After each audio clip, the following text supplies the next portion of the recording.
Bonjour à tous, nous accueillons aujourd'hui Karen et Ulfa de l'équipe Global Benefits E.ON France. À la suite de notre événement Élaborer une stratégie avantages sociaux au niveau du groupe, nous nous interrogeons aujourd'hui à l'actualité en France. Ulfa, votre événement a rassemblé des entreprises françaises ce matin pour échanger sur les pratiques et les tendances au niveau des avantages sociaux au niveau du groupe. Quelles sont vos observations? Qu'est-ce que vous pouvez nous en dire? Bonjour Andrea, nous avons effectivement eu le plaisir de recevoir des multinationales françaises ce matin, auprès desquelles nous avons restitué les résultats de notre enquête 2019. L'observation principale que nous avons faite tient à un intérêt grandissant des multinationales françaises quant à la mise en place d'une stratégie benefits de groupe.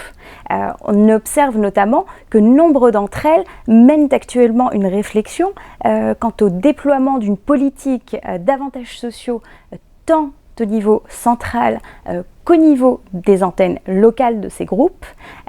On relate néanmoins une certaine timidité dans la réalité pratique, mais cela s'explique par les contraintes auxquelles les groupes français sont confrontés et les contraintes notamment structurelles puisque les groupes français sont plutôt décentralisés.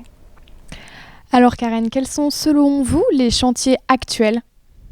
Merci Andrea. Les chantiers actuels sont selon nos intervenants, mais aussi selon les participants, sont de travailler sur les avantages sociaux dans les pays clés.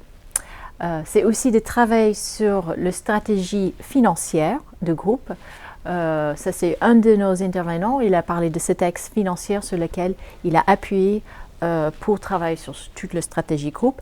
Et le troisième point, c'est effectivement la stratégie groupe, la gouvernance, le type de décision qui doit être prise au sein de l'entreprise au niveau local, au niveau central.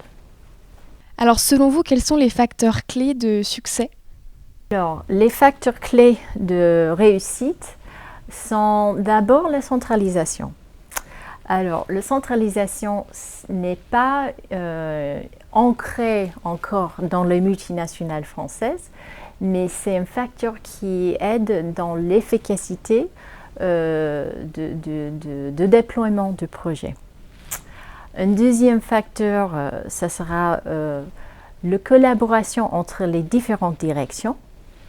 Alors, ce type de projet de groupe, ça ne peut pas être mené uniquement par les ressources humaines. Ça demande aussi l'appui et la collaboration des différentes directions comme la finance, les services d'achat, les juristes. Et un troisième facteur de réussite, c'est aussi d'être accompagné par un prestataire externe. Pourquoi? Parce que on ne peut pas avoir toutes les compétences à l'interne. Peut-être on n'a pas toutes les ressources. Au niveau local, un appui qui peut remonter les informations sur la pratique du marché. Au niveau central, où on peut assister avec la prise en décision. Et les deux qui travaillent ensemble pour remonter les informations en temps réel. Ulfa, Karen, merci en tout cas pour ces précisions et merci pour ces échanges. Et merci aussi surtout à nos participants. On voit que vous avez des beaux projets dans le court terme et on sera ravis de vous accompagner.